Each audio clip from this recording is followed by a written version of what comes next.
Hello, everybody. Welcome back to Fitness Friday. I'm so excited to be back. Last week, you got to see a replay of one of our chats about what what you do when it comes to holidays and special occasions and how to stay on track with your fitness and your nutrition. And I always think that one's a good one to be able to replay because we literally deal with that every single week. You can't get away from that kind of stuff. But today, again, I'm going to have my friend Coach Idris join me. So here's his intro. And let me introduce you to my friend Coach Idris. He is a National Academy of Sports Medicine certified personal trainer with 25 years experience. Idris specializes in women's fitness through NASM. He is a nutritional counselor, certified EMT, and LVN. He has worked helping hundreds of clients from high school to professional athletes and housewives to CEOs of companies to achieve their weight loss and fitness goals. He is the former 2002 Mr. USA bodybuilding champion with 20 years of competition experience. He's also an Air Force military veteran where he served in Desert Storm as a combat medic.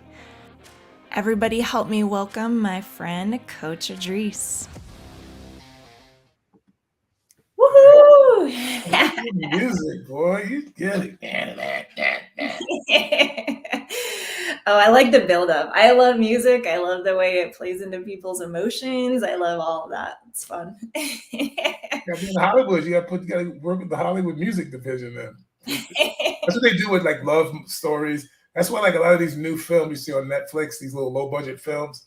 Sometimes the music does not go with the scene, and it is so bad. It is so bad. I'm like, okay, that was bad. Yeah, that was actually one of my first businesses. Is I used to do videos for people for all different types of events and different occasions that they had, like weddings. I even did them for funerals. I did them for like really all parts of life. So I don't know. I love being able to show a video with music and see people crying from the stuff I put together. Right. Get them all happy, You know what I'm talking about, yeah. That is actually my dream job. One day I do want to be able to be a writer producer, actually. So yeah, one day. You move to Cali, man. Well, when things change, but go to LA and live right there. That's where you want to do it. Yeah. I decided to be a mommy instead. My mommy dream was a bit bigger, right? Well, mommy dream you want to do when you're young. You can do this other stuff when you get older. Yeah. Like now I can do whatever I want. Kids are grown. Yeah. So how have you been? It's been 2 weeks since we talked last. Yeah. So. Good. Just taking care of Alicia had a foot surgery, so taking care of that. She's on one of those knee scooters and a lot of pain associated with that. So Yeah. So was that from an injury or was that from? I think it was just born. She has a foot that has issues from I guess birth, and then the first surgeon did something that the surgeon says he should have never done from the very beginning. So 5 surgeries later. Wow. So you know how that is. Some people think, oh, we should do this, and then it's maybe you shouldn't have. So yeah. So we're just dealing with that, healing that, and I'm just training and working with people and seeing some of the. You see some of the people's progress that I'm having with clients. Yeah, I'm loving it. I love the progress that Bailey's having, especially because she was on like 2 weeks ago. Yeah. That's really fun. So I might have to see if you'll let me share them with my group and like show everybody what she's doing, because I think that's great. I love to support those who are achieving their goals, and I think it's beautiful. Well, just like what today's topic, metabolism, and one of our topics, your sister, talking about that and how she doesn't have that issue anymore. We could talk about that. Yeah.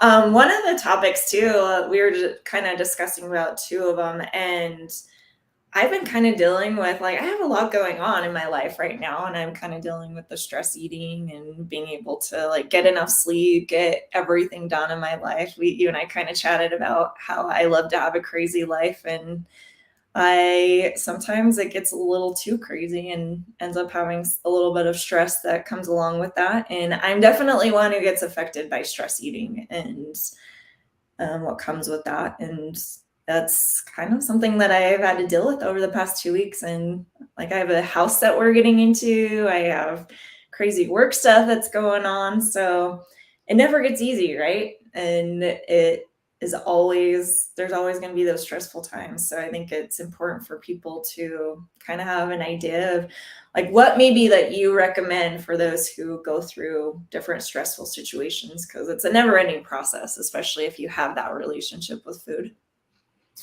Well, I think the first thing everyone should do is, stop acting like you're the only person who does it. This is normal. It's normal. I mean, if you're doing anything in life worth a damn, you should have a good amount of stress on you. So having stress on you is not, a lot of people think like, you can eliminate stress. You can't eliminate stress. Yeah. If you have nothing going on, right? You have no job at all. There's no phone calls coming in. There's no kids to take care of. There's no husband to take care of. And you're just, living in an apartment. I don't know how you're paying your rent because you ain't got a job. That's stressful. I want to know how people do that. There are some people who do that, and I want to know how they do it. That's stressful. Okay. That's stressful. Yeah. To me, I got a job. I'm making, decent money. I just bought a new home. I got a great husband. We ride motorcycles on weekends. You ain't got no stress. Okay. You just got a lot on your plate and you're trying to juggle it all. Yeah. And that's what people don't realize is if you create your own busyness, then enjoy it. Yeah. Learn to enjoy it. Learn to go like, all right, cool. What I got next? Make your little they call them idea box. Not idea. It's not shadow box. I forgot what it's called, but I'm actually getting ready to do this. But you make it a little thing where throughout your day, you're timing out your activities. So for 2 hours, I'm doing this. 1 hour, I'm doing this. And you put what you're doing in there. For my lunch, I'm doing. Now you segment everything and you don't lose anything. And you don't put too much time into one area or lose track in that area because you only got 2 hours to do it. And you only got 30 minutes to do this before you have to move to something else. And if you stick to it, and that's what I'm trying to learn how to do. That's what the billionaires do. That's what the big time people do. Because Elon Musk has 17 businesses and he deals with all of them every day. Now, how in the world does a person do that if they don't do what I'm talking about? Yeah, it's definitely a schedule box or something like that. Daily box, or it's called something box. And if you do that, now you just plan out how everything is going to go down, and now you're not stressed anymore. It's only stressful when you don't know what you're doing. It's not stressful when you do. Yeah, I'm waiting for that day that comes, right? Because I feel like I have my day all planned out, and then my kids come home. They're like, "Oh yeah, Mom, this is something that we have to do in like an hour," and I'm like, "Okay, well, we just now have to add this into like our busy schedule, and I don't want to miss out on any of those moments, so I will rearrange my whole schedule just to be there for my kids." But if you know that's the deal, then it shouldn't be stressful either. Yeah, it's just stressful. But what I mean is this. No, I'm serious. Because we can't let too many things cause us stress. We got to learn how to. Some of these things we got to stop, and we got to pick the ones that are doable. Some things I don't care. They're going to be stressful. Sorry, you don't get to avoid this one. But some things that we make stressful don't need to be. No. And that's my point is how do you keep stress manageable? Be realistic about what you're allowing to stress you out. Yeah. Yeah, I think that for me, part of my problem with like the whole stress thing is I have to have a good balance of all the fun that I have in my life. I love to enjoy moments with my kids. I love to enjoy moments with my husband. And so I fit a ton of stuff into my day where I can actually have time with each of them, and yeah, you're right. If I let it become a stressful thing, then it's going to be something that can overwhelm me. And then I get to my stress point where I'm like, okay, now I need chocolate, or now I need like some of that salty stuff over there, and we can allow it to overcome us. But also, we also got to be realistic about our time. How much time do we have? And why are we jamming so much into it? And if I'm only spending 15 minutes today with her, is that quality? Is it better if I don't do it today and then on Saturday we spend 4 hours together? That makes more sense than me jamming all this into today when the time I'm gonna spend with it ain't that long anyway. Yeah. So that's what I'm saying. It's like we We don't take full advantage of the fact that we are in control of every single thing, and that we do, not what happens around us, but what we do and how we look at stuff. Nothing else we have control over. You don't have control over your kids coming home and, Mom, I got this. Brandon go, oh babe, by the way, I crashed the bike. I won't be home till oh, got to it. Oh, I gotta. You can't control all that. Mm-hmm. So what little bit we can control, we're gonna let that go too. No, we better control that little tiny thing we have, and that is what we do or how we respond to what goes on around us. It's so much simpler than people. I don't. You don't understand how simple it is. I am rarely bothered anymore because I control how I feel about everything. And it takes a while to get there. Don't get me wrong, but as you start getting closer to it, you start going, man, this is pretty cool. So what happens when you have like some of your clients and they are just like, okay, I messed up. Like this whole week I've been like stress eating. Do you just kind of give them that kind of? Was it good? What'd you eat? Why'd you send me some? And I'm like, how did it feel? Usually they regretted it, right? I go, okay, well, the next time, consider that, because the feeling that you have today, is it worth the food you were eating? No. So make sure you don't put yourself in this, because here's the problem. It's just like with dating.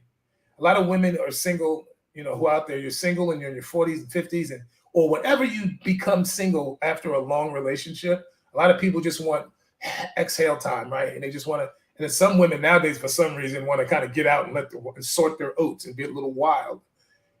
The wilder you are, or more people you date that aren't of quality, you start to look at all people like that. So if you date 4 or 5 guys that ain't worth the shit, then you start going, all guys ain't worth the shit. Yeah. And you start to look at men differently. You start looking at relationship and not good, all bad. Okay, all bad.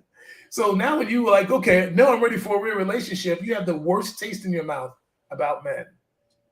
And then they wonder why they can't find anybody, or they ruin everybody that they meet. When they finally meet a nice guy, they ruin it because they just lumped him right in with everybody else. And I'm like, you know how many women I know that I used to talk to that I stopped, and then they're all like, I'm just very messed up. And I'm like, no, you didn't. You just weren't ready for a relationship. I don't know if you messed up or not. Doesn't even mean we would have worked. But you did chase me off, that's for sure. I don't know if it would have worked, but once I saw what I saw, I was like this. Be back up out of here real quick. So, it's hard. I mean, I don't tell people that something's wrong with it, because it makes sense that you're doing this, because that's what people usually do. Over time, you learn how to deal with it. Like, I stress eat too. But I usually eat a certain way no matter what. So one stress eating moment or two ain't going to affect me that bad. Yeah. Yeah. I think that's the important thing too. And just realizing that it doesn't have to overcome you. Like it doesn't have to last a month. It doesn't have to last a week. It doesn't have to even last a day. More than one moment. It could just be a moment. I tell people, don't have a cheat day. Have a cheat moment. Yeah. Just a moment. And then and keep it a moment. Don't turn it into make it any bigger than it is. It's just a moment. Yeah, and it's about that belief system, right? Like that moment can last right now, and I'm done, and I can move on. And that's harder to do sometimes than it is to say it out loud, right? Like sometimes. Well, it's because it's the path of least resistance is what people usually go by. Like if you got a problem, most people say that, just go around it because it's easier for now. But it makes the problem bigger for later. Yeah. And that's why people do that. They'll sit there and go, well, because they know they want to saying no to this particular thing is difficult for them. So instead of saying no and just dealing with saying no, being frustrated now, they go, well, what do they say? I'll do it now, ask forgiveness later kind of thing. What is that? Do it now and ask for. Yeah. Ask for, yeah. I know what you're saying. You know what I'm talking about.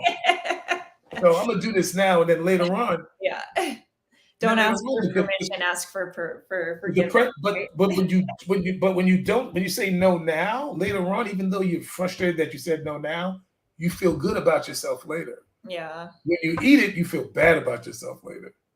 Yeah, and then it just said, like, we talked about this before, and then it just kind of sends you down a path of like, okay, I stress ate.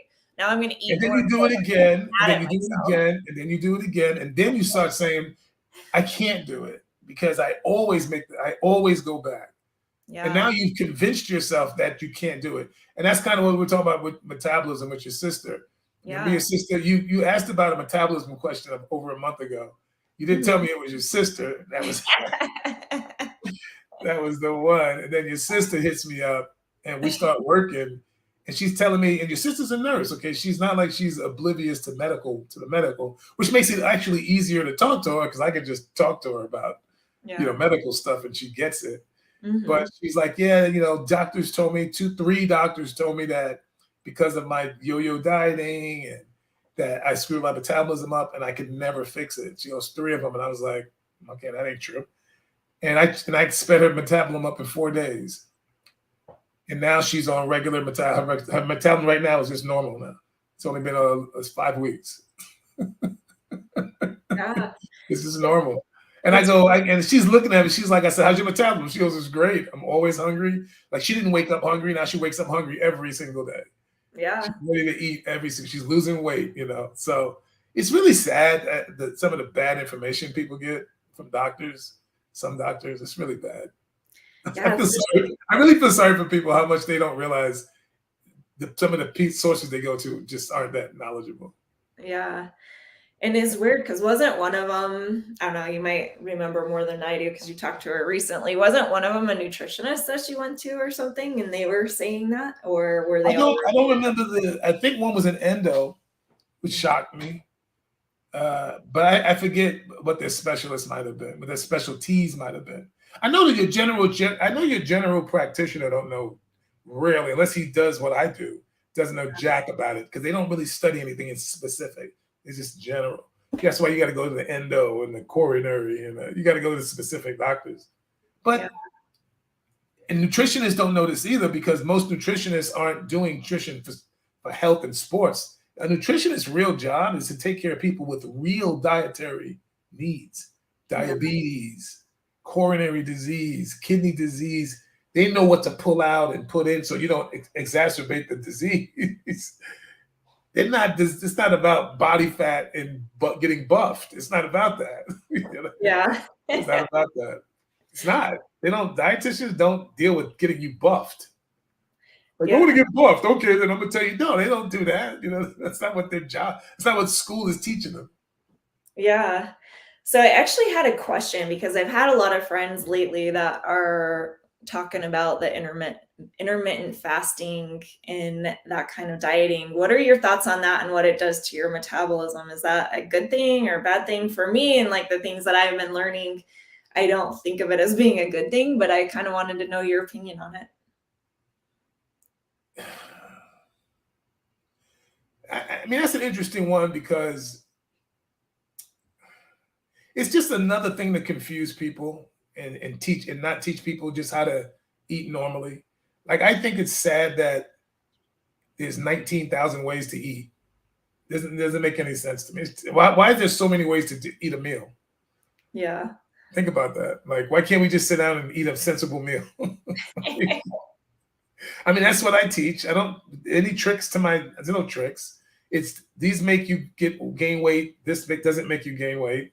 This clogs your arteries. This doesn't clog your arteries. This gives you energy. This doesn't give you energy. This, makes you secrete a lot of insulin. Okay, so based off of that and your activity level and your genetics, these type of foods in this order, you can maintain your weight that you want to maintain and enjoy food. Why we have to do all of this? I'm gonna eat for 12 hours, not eat for 2 hours, then I'm gonna drink water for 6 hours. It's so much that no one wants to do it. It's too complex. Your day is not designed for that. If you're tired, you work night shift or you fall asleep in the middle of the day, you throw it all off, you miss all your meals.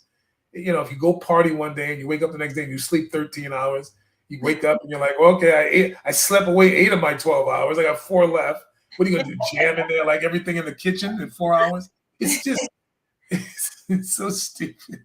Like, why can't we just learn how to just eat normal? Just get up and put something in your belly that's not gonna kill you.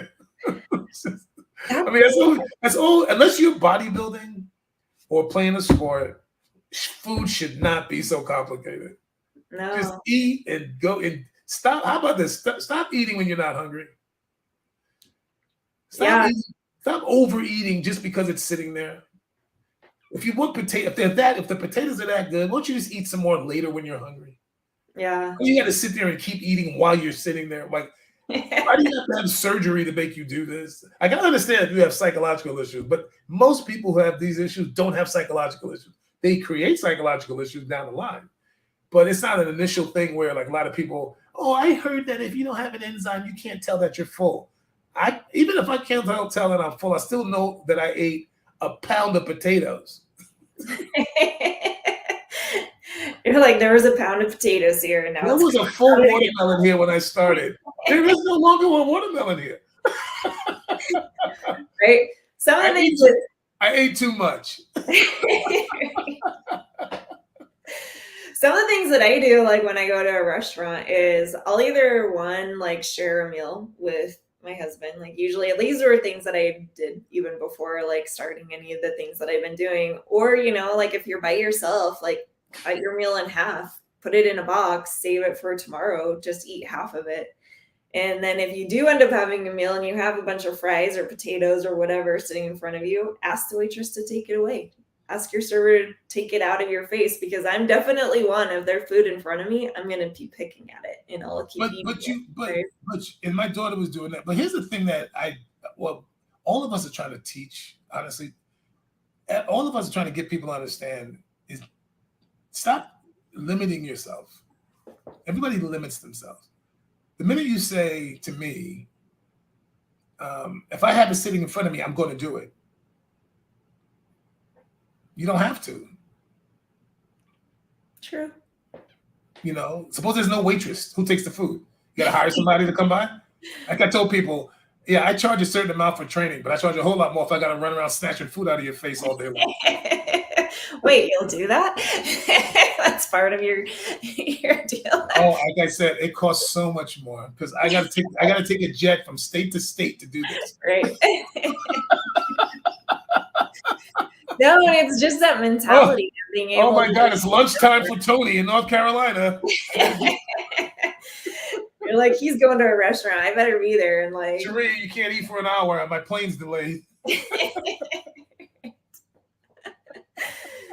No, but that is like a big thing, right? Like that's one thing that has been good with actually just the process of learning like what food does for my body, right? And I think that's been like the big thing that has changed for me is understanding, okay, well, when I'm hungry, I eat this and I'm eating this because this is what it does for my body. And then I could have this other option and it's there, but does that actually add to what I'm doing, what I'm focusing on, or does it take away? People do that with clothes and shoes. Those people who, and I used to be one of those. I was never horrible with it, but I definitely had my moments. And I can have my moments with it. But buying clothes you don't need to buy, buying shoes you don't need to buy, buying stuff you just don't need. Yeah. People do that with food all the time. Like they're not hungry. It just sounds good. Yeah. I don't do that. I eat because I'm hungry. And then I'll eat what sounded good. Mm-hmm. I still eat what sounds good. I just wait till I'm hungry to do it. Yeah. And that's just a decision. That's not a instinct. That's just, okay, if I want to control my weight, I should only eat when I'm hungry. And I should only eat a certain amount. Mm-hmm. And that's it. If I want to have I don't do, low fat. Oh, they got this new, my lady, I almost screwed up on that one. You know what I'm talking about too. Yeah.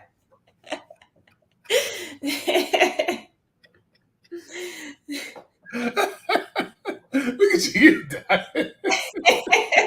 my lady, my friend. Anyway, that's a private joke. We'll let you in on that later. But her mother's like, she's gonna make a low sugar, fat free. I'm like, no, fat full, baby. I don't want no fake cake. If I'm gonna have it, I'm gonna have it. It's gonna taste good. I want no fake cheesecake, okay? And if you eat clean most of the time and exercise, that'll never bother you. So that's why I tell people, just get a lifestyle that allows you, when you do want something, you can just do it. It's not going to bug you. So that's all. That's how you keep your weight down. You just stop letting it get out of control and just control what you do. And you'll never put on weight because you're controlling it. And you got to put, as you get older, weight comes on because of metabolism. And we've got into all of that. So that's an extension. And none of it is all just one answer. Right?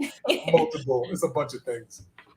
So if you have somebody who's doing like a bunch of different fad diets or doing like their own kind of diet or whatever, what are the things that you usually look for? I know we've talked about this before, but I get this question every now and again. Like, what do you look for to know that your metabolism is off? Like, what would you say?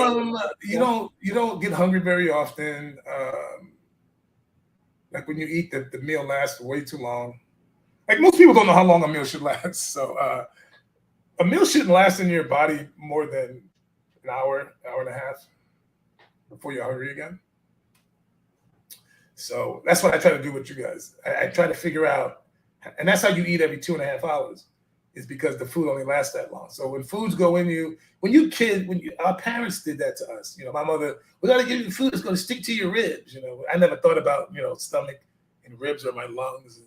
I never thought about that part of it. No, I don't think I want food on my lungs. It'll stick to your ribs. It just makes me think of ribs. I want to eat some ribs now. Not human ribs. I don't want to get to cushion my lungs for my ribs. But anyway, so they wanted to feed us foods that would last. And that's what bread and all those heavy carbs are. So we grew up with that as the way we eat.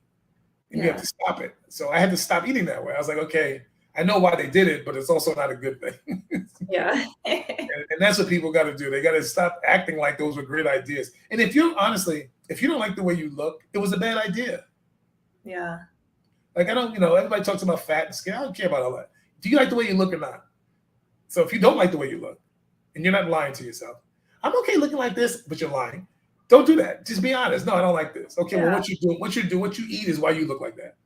Yeah. So, change the way you eat, change the way you do this, and look in the mirror so that you're happy. And don't worry about what everybody else thinks is happy. It's what you actually think is what you want to look at. Yeah, and I think it's kind of like what you're talking about, just be honest with yourself, because nowadays, like, we have all this information coming at us and all the body positivity, which body positivity is not a bad thing. You should love yourself and love your body, but be honest with yourself and realize, okay, these are some changes that I need to make. And it's really about being healthy and it's living a better, longer life. I mean, some of the things that I've seen people do is they'll just restrict themselves from activities in life because, one, maybe they don't look good in a swimsuit or they don't look good in an outfit, or two, they can't go on a hike because they can't make it up like down the street or around the corner, like those are things that are restricting you from living your life and living your best life. And a lot of people are just like, okay, well, I should be happy with the way that I look, so I'm just going to be happy. Well, really, are you really happy? That's like, let's be honest, like, you're not happy. So be able to like take action on your life and make yourself have a better life. Most people aren't hard on them. Most people, I think it's weird. I think what happens, and we're there now, full blown with the cancel culture, is people have been taught and trained that hard times don't have to happen. And that's completely wrong. And all you're going to do is set people up for even worse outcomes by telling them that bad outcomes can be eliminated. And that's what you're talking about. Like Jordan Peterson, him and Dr. Oz have a 6-hour interview, and I'm just going through it now. I'm going to just take pieces, and it's just incredible the stuff they talk about. And Dr. Oz is like, he's like, why do people, I did that video, why do women lie so much just to get women to listen? Yeah. But he was talking about, but people do. And it's like, he goes, why do people lie? He goes, why does everyone lie so much? And I was like, yeah, I want to hear his response to that. Yeah. And it's not because of anything other than people don't want people to look at them in any other way than the way they want them to look at them. So I will say what I need to say so that you don't look at me in a way that I'm ashamed of. Yeah. So I'm gonna say what I gotta say just to ease this, or I'm going to lie to avoid the confrontation that's gonna happen if I tell the truth. Yeah. That's why a lot of bad relationships start, is because the person doesn't want to tell the person, I don't like your mother. I don't like the way she treats me. I don't like this. So they don't want to say that because they don't want what they might, they think the person that they're going to tell is going to respond a certain way, or they know the person's going to respond a certain way. So instead of telling the truth, they go, well, the easy path is to just not say anything. But the truth is you're going to go around the problem and you're going to get a year down the line and problem's still there. Yeah, it's still there, or it's even worse, right? Worse. Because they didn't want to face it. Worse. And the mother-in-law's treating you worse, and you're feeling worse about it. And then when you finally comes out, it's almost you can't fix it because it's so far down the road. Yeah. And that's what he's talking about. People do that all the time. Mm-hmm. And I realized that's what was going on in my relationships. So in this one, I was like, you can't lie. You got to tell the truth no matter what. And I have to give you room to tell it. I have to allow you a safe place to tell it. Yeah. And vice versa. Same thing here. And for years, she wasn't giving me the space, but I was giving her the space. And I kept pointing out that she wasn't giving me the space until eventually she realized, wow, he's doing all of these things and I'm not. Yeah. And then she told me just recently, she goes, I said, how long did it take for you to buy in? She goes, about a year. And I could tell too, because I kept getting on her about it. Yeah. And she kept saying, well, I'm not going to marry you. I said, I will never, ever marry you like this. I said, you start showing me the things that because I told her at the beginning, these things I think are important. And she agreed. I'm like, okay, well, until I see those things, this ain't going nowhere. Yeah, and I think that's the most difficult part, is being able to be honest with yourself and realize, okay, these are changes that I need to make. Because guess what? When you're honest with yourself, you realize that means that you might have to put a little bit more effort into changing those things that you're lying about, right? Or you might have to put a little bit more effort into bettering yourself. And that's the thing, is people don't realize that it is actually not, they do realize how hard it is to change things in their life, right? And it's just easier not to make those changes. But it's actually easier, but most people are afraid to go down that road because they're not used to doing it. It's like going on stage. Okay, is it hard to get up on a stage and stand there? No. But if a bunch of people are out there, you can still walk up there and stand there. It's just, right? You just don't want to necessarily do it because you don't know if they're going to receive you right. You don't know if they're going to like what you have to say. So once I realized that I can deal with any response a person gives me from what I say, as long as I'm not being malicious, I'm being honest with my commentary, and I'm not being malicious with what I have to say. So I can tell you anything now, even something I know that you might not receive very well, but I know why I'm doing it. How you receive it has nothing to do with me. Either you're welcoming to advice or you just don't want to hear anybody's advice. That's up to you. And I don't care which one you do, as long as I'm honest and I'm sincere and I'm not malicious with what I'm saying. Once I got like that, you start weeding out people that you don't want in your world because you can't be honest with them. Even if you're being loving with your honesty, they can't handle it. You don't need to be in that relationship. Yeah. And it weeds it down and then you have a group of people that you can just be free, be yourself. That's why I can't do the groups. That's why I can't do because there's no way everybody in that group thinks that way, because that's a rare way to think. Not too many people do that. Too many people do that. Actually, maybe 1 out of 10 people actually do that. Consider when you talk, I consider you in the statements that I make. How do I affect Cherie? How do I affect the people around me with my words? I actually think that. I didn't think that before. I didn't care how people, I was like, I'm just saying what I feel. I'm just being real. But I was like, yeah, you're kind of being a real dick. So maybe you should stop doing that and be kind with your realness. Yeah. So I had to learn and I had to change. So I demand that from anybody in my circle. I'm like, if I put myself through that rigorous change and had to look in the mirror and be honest with myself and go, look, you could be way better at this, dude. You're kind of mean here. If I can do it, I demand anybody in my circle that they have to do that. Because otherwise you bring my energy down, and I don't let nobody bring my energy down anymore. Yeah. So these are all choices that I make. And that's why I say with you, with your stress, you can handle it much easier just by going, well, I put it here. Nobody put, yep, that's my handwriting. I put that on the calendar. I must want to do it. There are times, I think my stress in my life comes from like unexpected things, kind of like what we were talking about, and just realizing that, things are going to happen. Like there's going to be things that just come up. That happens to me on the daily, right? But that's what I mean. It shouldn't bug you, because that's what my life is situated where if it don't go perfect, things are going to go haywire. So I know that can happen. Because think about it. If you plan for something to go haywire every day, the days it doesn't, you'll be like, hey, that was kind of nice. But if you just go like this, worst, hope for the best, right? Yeah, just okay. I'm probably going to get a call from, what's your daughter's name? Jocelyn. Huh? Jocelyn. I'm sure Jocelyn will be texting any second now, throwing this whole monkey wrench away. I mean, it's Tuesday, right? Oh yeah, it'll be there. She is. Hi. Yeah, and those are the moments that I live for, right? Like I bring that stress in my life, like having kids, right? Like that's a stress in itself, right? But there's going to be situations, especially as they get older, and you think, oh, it's going to be easier, right? No, it's not easier. It's just different stresses, different things to deal with. No, it's easier. No, it's easier. Woo. No, I can't say that for me. For me, because I'm serious. My kids since 19 hasn't bothered me. Since 19, they don't bother me. Yeah. Nothing. Money, but nothing. Like, and my son's 36 in October, and my daughter's 26 the other day. They handle their business, man. I love them so much.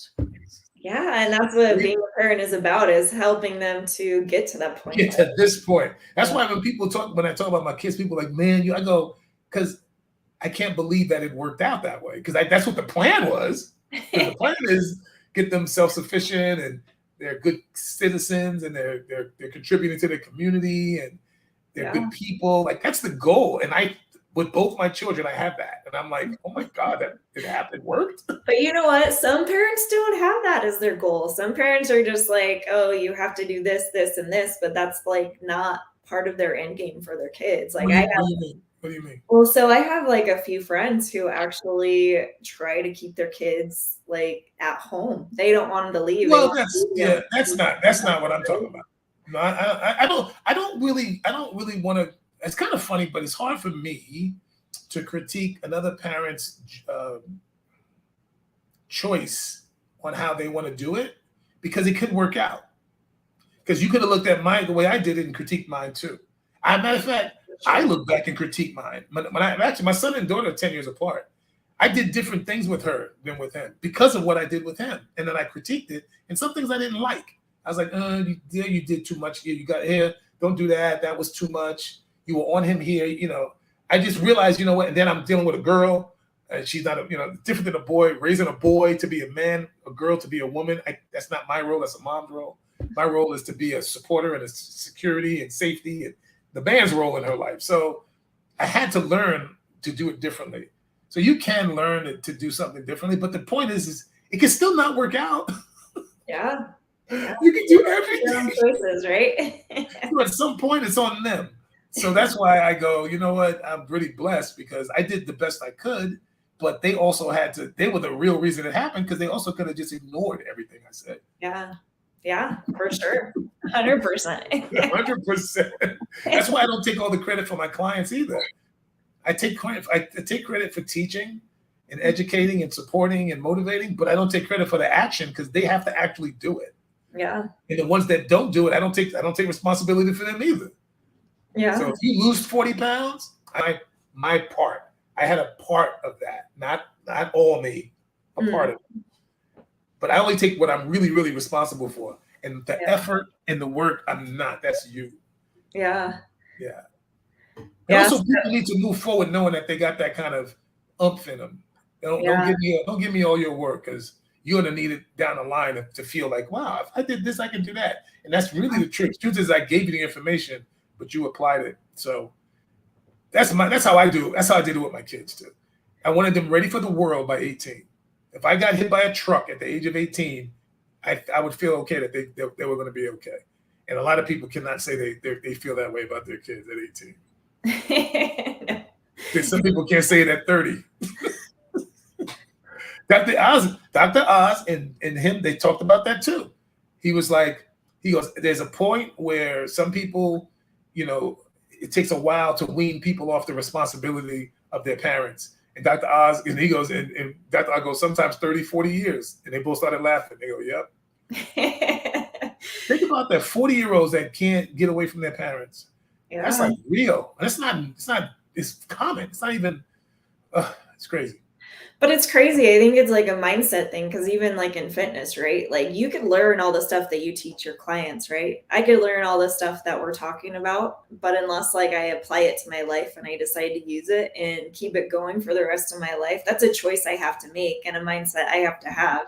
And I think that is the hardest part about anything in life, whether it's fitness, nutrition, or your job or relationships or anything in life. Like, unless you actually learn from those experiences or learn on your own and take that and move forward with it, like that's where also people need to understand you can't learn but so much on your own.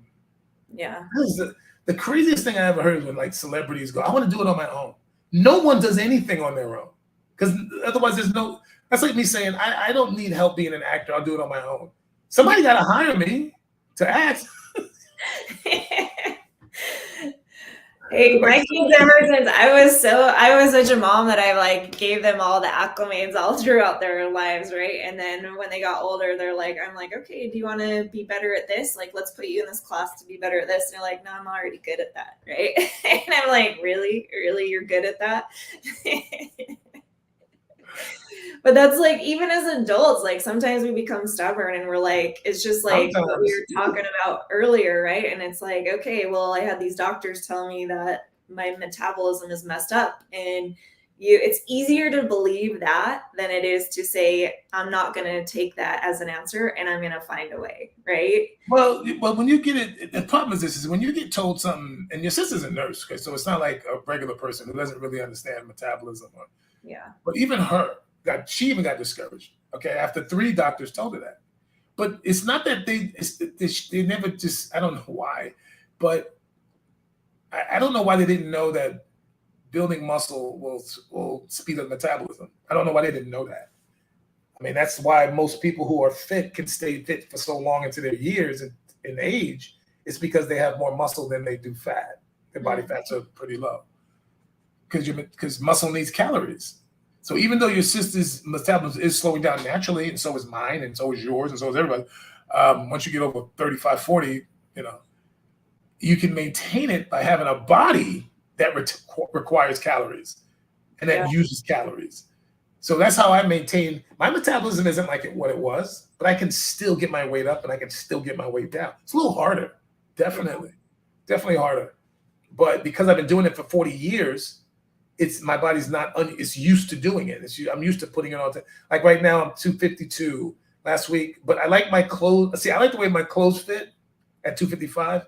Mm-hmm. I like the way I look at 245. Actually, no. I like the way my clothes fit at 256, 250. The way my clothes fit at 260, but I like the way I look at 245. So that's a 15-pound difference. So I'm like trying to bring my muscle up to get closer to 260. So the clothes just fit a little bit nicer, but you're gonna be. So my clothes still fit right, but I'm not so fat.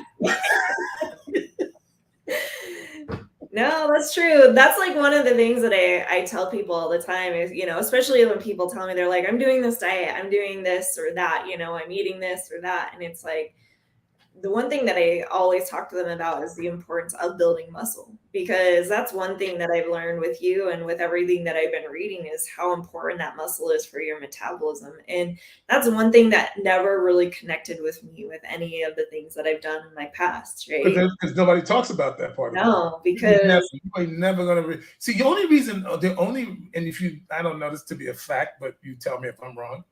The only reason you read it now is because I told you and you was looking for more information on it. because there's no reason to look for that at all. Yeah. I mean, that was. You're not going to go anywhere and say ways to Right. speed up my metabolism. Nowadays, you might see it more. If you punch in ways to speed up metabolism, it might say building muscle. It might say that now. But they don't. But what they don't say is it's primarily the only way to do it when you get over the age of 50. Yeah. It's the only thing. Because think about this: your activity level is going to continue to decrease the older you get. Okay, Jack LaLanne swam from Pier 39 to Alcatraz, I think when he was 60 or 70 years old. I forgot what age he was, or maybe 80. Maybe he was 80, with pulling a canoe with people in it, in his teeth, swimming. Jack LaLanne. Okay, I think when was that? He died like in 06, something like that. And he was 96. I remember that. 96. He was 96, so maybe the early 80s, late 80s, something like that. The early 90s. I remember when he did it. I remember when he did it. Yeah. And I actually met him backstage when I competed at the 05 Arnold, and they gave him a Lifetime Achievement Award, and I talked to him for a little bit. And he was like, never eat anything white. Nothing. He said, never eat anything white. And I'm like, I like donuts, Jack. I like donuts, but I hear you, brother. I hear you. But he was a little tiny guy, still like he looked like he did in the 1950s when he was doing his show. Yeah. But that's, he lived his whole life and always stayed like that. He was wearing the same clothes. So when I see somebody that old, 90-something years old, just chose a lifestyle 70 years ago. He just chose a lifestyle. Yeah. And he lived a great life and a long one, and he's productive, and so why can't I do that? Why can't I just say no to So I don't know. I think that people just need to give themselves more credit. We're all designed, like Jordan Peterson says, and I love listening to him because he says stuff that's just, I don't know why people have a problem with him, because everything he says is just, it is what it is. People have to stop acting like they can't do things. They need to stop selling themselves short. Yeah. Stop saying you can't do stuff. All you gotta do is get up and do it. Like, no one's stopping you. No one's stopping you to get up and get on the treadmill. No one's stopping you. No one's making you eat the food you eat. Nobody's making you stay in this place you're in. No ex from 20 years ago should still have any mental control over you, unless you choose to give it to them. Your parents shouldn't have control over you that's why we leave the house, so they don't. And then you still stay there mentally. They still think they do, right? Like every now and again, I have conversations with my mom. I was just having one with her, and she's like, I'm still your mom. And I'm like, yeah, you can still tell me, but I choose whether I get to implement it. You told her like I told you. Yeah, look at you. But you have to have that separation, right? They need that talk. Sometimes some parents need the talk. My mother needed the talk. I gave myself that talk. My son didn't do what I did. I was like, dude, you need to get up off of him. I did, because I was like, I don't want to be fighting with him all the time. I need to back up. He's a grown man. I don't have to like everything he's doing. I just need to, So I said, look, I'll let you know how I feel. I said, but I'm not telling you what to do. Yeah. But as a father, I should do that. And I go, what kind of father wouldn't? And he was like, yeah, you wouldn't be a very good father if you had concerns and didn't voice them. Yeah. So he had to learn to let me voice, but I had to learn how to voice. Yeah. Yeah, like changing the language from, okay, like you shouldn't be doing this, to this is how I feel about how I feel. Yeah. Yeah. That's a hard one, right? That's a hard one. It is until you see the result. It wasn't for me because I'd rather not fight. I didn't want to, it was hard to fight it. Like, that's why I always look at, this is why I've changed. I always go, okay, this might be the one that's confrontational, but the confrontational one will get us to a better result way faster. Yeah. So I'm doing that one. This person may not receive this information well, but that's not on me. They may receive it perfect. I won't know until I say it. Yeah. So say it. Like this one, before we go, this woman interviewing Trevor Noah. And it's really hard to listen to some of these interviewers because they're really not really trying to get information. They're really just trying to question everything that someone says that they want to disagree with. Yeah. And they're talking about a joke that he said about chocolate. He goes, when I was little, I looked at everything as chocolate. I was light chocolate. My mother was white chocolate. My father was dark chocolate. He grew up in South America. He goes, but as a child, that's kind of how he associated it. And she's like, well, do you feel like, do you regret that joke? Because some people, may not, look at that. Like, for instance, me, I don't look at it like that. Do you regret saying a joke like that? He's like, no, because it's a joke. Yeah. No. And she's like, well, there's this comedian, and she mentioned some other comedian that said a joke similar. and he said, I apologize for it. And she was like, why don't you? He goes, because, and I don't know why he didn't say this, and I wish he would have. Every single joke a comedian says, somebody doesn't like it. Yeah. Why are you picking this joke? If every single joke that I tell, everyone's not going to find it funny. No. I don't care how the chicken crossed the road to get to the other side. Oh, I hate when chickens cross the road. Chickens should only be on one side of the road. There's a quote out there. Yeah, there's a quote out there that says something to the effect that it's like, if you don't like make the same amount of people like you as many people hate you, don't like what you want to say. So he should, right? And whenever these freaking morons say that to these comedians, I feel like saying, do you? I don't know what these comedians don't need to say. Or they need to go, can you do me a favor? Can you describe how that sounds? A comedian's on stage telling jokes. Tell me how this is going to sound. So every joke he has to stop and go, okay, anybody offended by that? Anybody? Okay, I'm sorry, Mrs. Smith. Moving right along. Next joke. Like, how was it supposed to go down? Have this little consultation after every joke. After every joke. If you don't like my styles of jokes, don't come to my show. I mean, like, that's what we used to do. So but that's what I was saying earlier. We're in a world now where some people actually think that everything that's said, everything that's done, everyone's going to be okay with it. Yeah. And that is you're not okay with it right now. So 90% of the audience laughed. You weren't one of them. So I'm supposed to cater to the 10%, not the 90%? Like, and I'm watching this interview going, I hate you in this interview, lady. I hate you right now. But you don't have to apologize for me for being a horrible interviewer. I'm just not going to watch your dumb interviews because you suck. So that's the world we live in. And it's a very scary place because I can't, like everything I'm saying right now, nothing I said today is wrong. But I guarantee you somebody don't like something. Yeah, people will always be offended, especially when it's something that is real and true and it actually ignites something inside of them because they know it's something that has to be changed. Something they haven't accepted. You can accept things about yourself. I mean, you can hear somebody tell you about yourself once you've accepted this thing about yourself. How come I can tell you, Sheree, you're so pretty, your body is hot, but you're a little selfish. Hey, easy on the selfish. I am not selfish. Easy there. But you can keep up the other stuff. Keep that coming. Right. Right? So, like, I'm like, no, is it true? Are you, Idris? Are you a little selfish? Yeah, kind of. Yeah, a little bit. That's the thing. Like, when people can be honest with themselves and they can make change, they can improve, they can change their mindset, they can get to a better place, right? You don't even get mad. Yeah. Like, if somebody says something to me, like, Idris, you know you can, I'd be like, yeah, you're right, dog. Yeah, you're right. Right? It's a better place. Like, why sit and like stupor over something that you know is something that's real, right? And also, you can actually change because of that.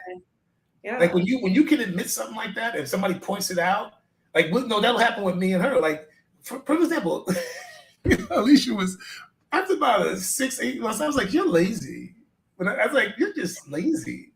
She was pissed. She was like, "No, what do you mean? Ain't nobody ever told me that." I'm like, "Can't say that no more."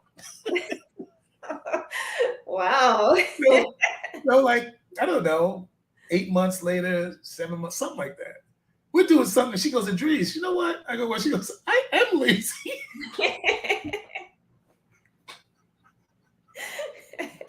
I go, what did she say that? She was like, 'cause I just find myself, instead of getting up doing stuff, I just don't.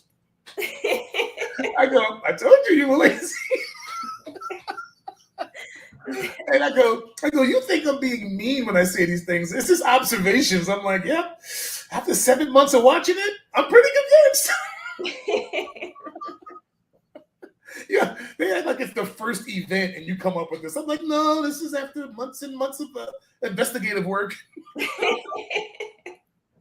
had Quincy on it. I had Tom Selleck, Burt Reynolds, and a lot of people on this case. They all come to the same conclusions. You're pretty damn lazy. Yeah, and that's the thing is like when you can take something that someone says, even though it's offensive, and you can take it and you can use it to have growth in your own, like in your own mind and that's not even offensive. No. Like, to me something offensive is saying something that's mean and not true. Like trying to be mean and it ain't even really true. Yeah. You know what I'm saying? Like they're trying to get. I wasn't trying to do anything. I was just going. You're kind of lazy. Because I'm asking you to do things that are never going to be done. So I need to go ahead and like, okay, you're just not going to do this stuff, are you? Yeah. But I changed. But there's been times when I had to go, dude, you're kind of like blah blah blah, and then I change because I say it. Yeah. So I'm like, well, maybe if people start admitting things that parts of them that could use change, Yeah. that change won't be so hard to make. Yeah. But when you don't admit you have to change, why even put the effort out? You don't even believe you have to. Yeah. And no matter how many people ever see somebody that says, everybody says I drink too much. Everybody? I'm 56. Never heard that statement in my direction. And you've heard it all the time and you're only 27? Okay, maybe you got a drinking problem. Like, how many people got to tell you got a drinking problem before you believe it? Yeah. And people do this all the time, just in bad relationships. How many people got to tell you that guy is not good for you before you realize he's not good for you? Yeah. And that's the big question. That's the big Riddler question. Yeah. Being able to be honest with yourself. And I think that's what it really all comes down to, right? You can't really make changes and better your life until you're really real with yourself and you decide to make that change for you. And the crazy thing is like we talked about before, is it's not going to be hard once you get past that change, right? The change is what feels hard and it feels like you can't do it. But once it's a call to action. Yeah. If I admit this, now I gotta do something. If I'm complaining about having no success in relationships, and I go, well, it's because you are insecure from a past relationship that's still. Now I gotta go. Oh, so now if I know what the problem is. So if I keep going down this path, I can't keep complaining because I know what the problem is. That's like driving a car with a flat tire, going boom boom. Why is that boom boom still doing it? Because you still got a flat tire. You can't complain about it. You got to just keep going. Boom, boom, boom, boom. That's what we do. We go into and then. But if you admit you got a problem, that means now you have to fix your problem. Yeah. So you can't. So you don't keep complaining. And but once you do it a bunch of times, see, that's what getting ready for a contest has done for me. That's why I told Bailey to do it. Bailey's changed so much since I met her in a year. It's crazy. Her mind is different. That's awesome. She says no to everything. She's much more mature. She's much more settled. She believes in herself more. She wants more. She went from wanting to do one of the softer divisions to doing one of the harder divisions. That's awesome. Just by going to the show, she was like, I can beat them. I want to do that. I don't want to do that one. I want to do that one. That one, they work harder. Yeah. So she picked the harder one. I love that. I picked the one that wasn't so hard. And she goes, and that's what she was like, I want to do that. And then she said, they don't really pose much. They only do 2 poses. I want to do the other. If I'm gonna work this hard, I want to show all my muscle. I'm like, I don't talk about I love that. Which means so I told her this week, I said, okay, I need to back off today, tomorrow, and Sunday. I'm gonna put carbs back in your diet for 3 days. I want you to back off the workouts, back off the cardio. And then, because Monday, we're going to hit the floor running hard. But I wanted her where she is now before we got to this point. Yeah. This is where she needed to be this is where she needs to be to get ready for a contest. You want the body fat close within striking distance. So. Yeah. And I love that because I think that once you realize that you can do hard things, all of a sudden the harder things become desirable, actually, right? Because you're like, I was able to get here and now I want to get there. And that's what I think I see in her and what you're doing with her. She's just also the world opens up. The world opens up. Because if you don't believe let's say you don't believe you can speak in front of people and then you find out you can. Now motivational speaking is a career you can take. Yeah. Before it wasn't even an option. So the more stuff you do, the more success you see, the more things you realize, oh, if I can do that, that means I can do like all of that. Like you start just opening up that's why young kids, I was happy for both my kids. I tell everybody when they talk about how, because they both had a lot of success very young. And I tell people the best thing about it is not what they did, even though what they did was cool. It was they saw success, or they saw that hard work leads to success early in life. Yeah. So they just take that with the rest of their life. They know if I put the work in, big things happen. Yeah. She played college D1 basketball and traveled. He singing in voice and NSA, and now a movie. He's going to be in a movie. He's writing 2 songs in it, and he's going to be in it. No way. That's awesome. Yeah. That's exciting. But they know what's in them. Like, I don't have to convince my kids that they can do things because they've done them already.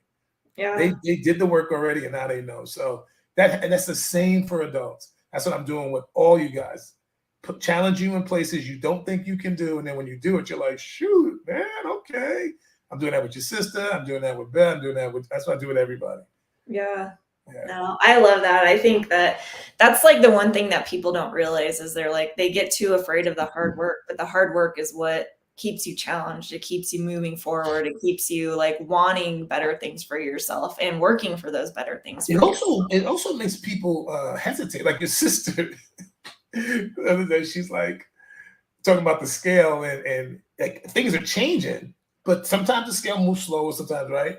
And I'm like, so I'm asking all the questions. Do you feel this? Yeah. Okay. Then let's keep going. Everything is, it's just not. And she's gone down, but she's like, I just want it faster. She was like, I almost threw that scale out the window. I was like, okay, well, for now on, I want you to take your weight, but make sure you open the window first. I don't want it to cost you. Put a little box outside for the scale to land in. But I think that's like the hardest thing, is like you're expecting things to be a certain way, right? And sometimes you just have to put more of that effort in and understand how that effort works. But also, I'm trying to, and that's when that happens, it teaches you to, like, hang in there, and that's that's another thing that they talk about a lot is life is no one's always happy. We just have happy moments from time to time. So normally life is just kind of floating along, and then a great thing happens and something not so great. That's how normally you're not happy. You're just dealing with time, and time is passing, and you're working. And so when the scale's not moving, don't make a big deal out of it, and don't make a big deal when it is.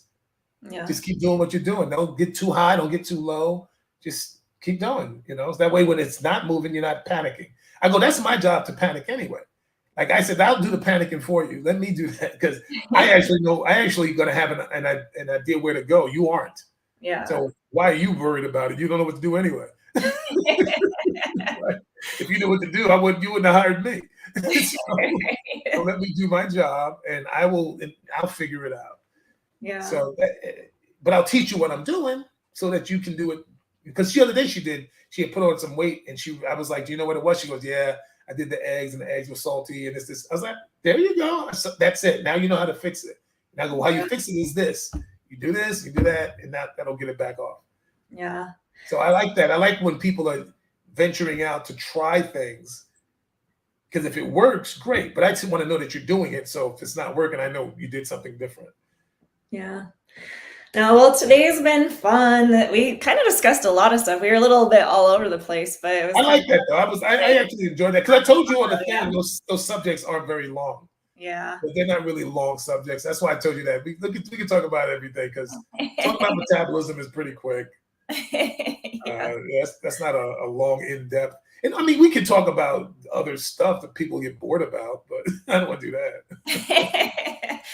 No, and I think really like all it comes down to with both subjects that we talked about is just your mindset and being able to know that you are in control of it all, and you can make those changes for yourself if you really want them. You just have to really want it and change your mindset. So, but thank you, Idris. This was fun, and we will chat again in a week. So look, we got to do a Monday show.